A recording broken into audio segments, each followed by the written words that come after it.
Halo, selamat datang kembali di pembelajaran kimia. Hari ini kita akan membahas faktor-faktor yang mempengaruhi arah pergeseran kesetimbangan. Ada 4 faktor, yaitu konsentrasi, suhu, tekanan dan volume, serta katalis. Berdasarkan asas Le-Chatelier, bila pada sistem kesetimbangan diadakan aksi, maka sistem akan mengadakan reaksi sedemikian rupa sehingga pengaruh aksi itu menjadi sekecil-kecilnya. Faktor yang pertama yaitu faktor konsentrasi. Di sini bisa kalian perhatikan ada Fe3+ ditambah SCN- menjadi FeSCN2+. Nah, di sini adalah gambar visualisasi submikroskopis saat ditambahkan FeCl3.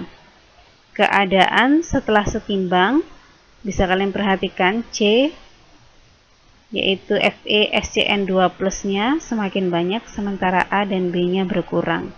Jadi yang bertambah adalah konsentrasi produknya sebelah kanan. Nah, sedangkan kalau ditambahkan KSCN sama, yang bertambah banyak adalah jumlah C. C itu adalah FeSCN2+ atau produknya. Jadi, bila pada kesetimbangan salah satu komponen ditambah, kesetimbangan akan bergeser ke arah yang berlawanan. Tadi FeCl3 dan KSCN letaknya dari sebelah kiri, berarti kesetimbangan akan bergeser ke arah sebelah kanan atau FeSCN2+. Sedangkan jika pada kesetimbangan salah satu komponennya dikurangi, kesetimbangan akan bergeser ke arah komponen tersebut. Faktor yang kedua adalah faktor suhu. Di sini bisa kalian perhatikan ada reaksi NO2 menjadi N2O4 dengan delta H min 58 kJ.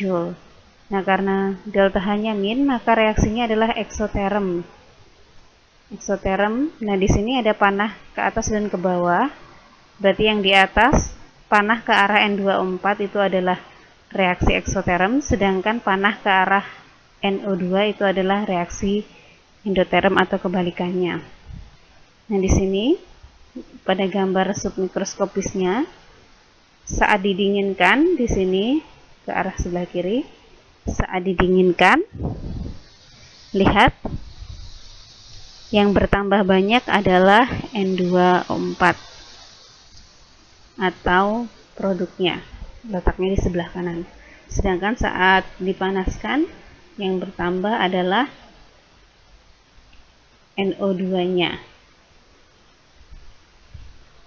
Jadi, bila suhu reaksi dinaikkan, kesetimbangan akan bergeser ke arah endoterm, sedangkan bila reaksi diturunkan, kesetimbangan akan bergeser ke arah eksoterm.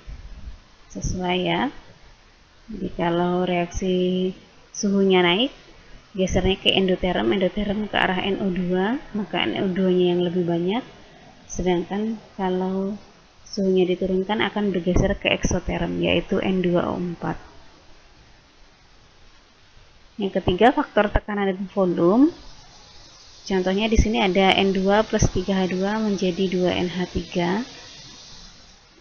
Analogi tekanan dan volume itu seperti kalau kalian menekan jarum suntik. Kalau tekanannya besar, berarti volumenya akan semakin kecil. Sedangkan kalau tekanannya kecil, volume akan semakin besar.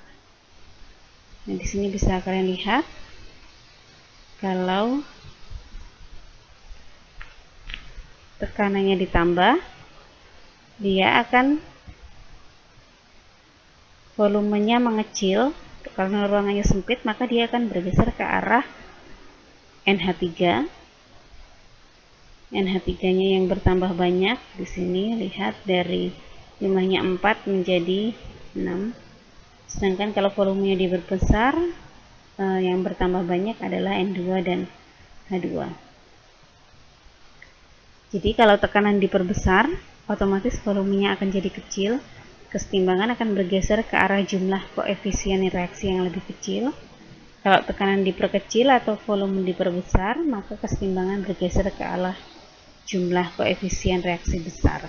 Koefisiennya bisa kalian jumlahkan di sini. Kalau N2 plus 3H2 berarti koefisiennya 4, NH3 koefisiennya 2. Maka kalau tekanannya diperkecil, volumenya menjadi besar, akan bergeser ke arah sebelah kiri atau N2 plus H2.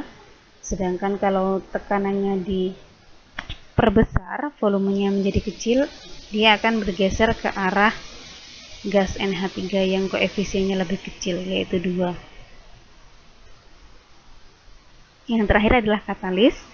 Nah, dalam reaksi kesetimbangan, katalis itu tidak bisa menggeser kesetimbangan. Dia hanya mempercepat tercapainya keadaan setimbang dan tidak merubah letak kesetimbangan. Karena katalis itu mempercepat reaksi ke kanan maupun ke kiri sama besar. Jadi katalis tidak mempengaruhi pergeseran kesetimbangan.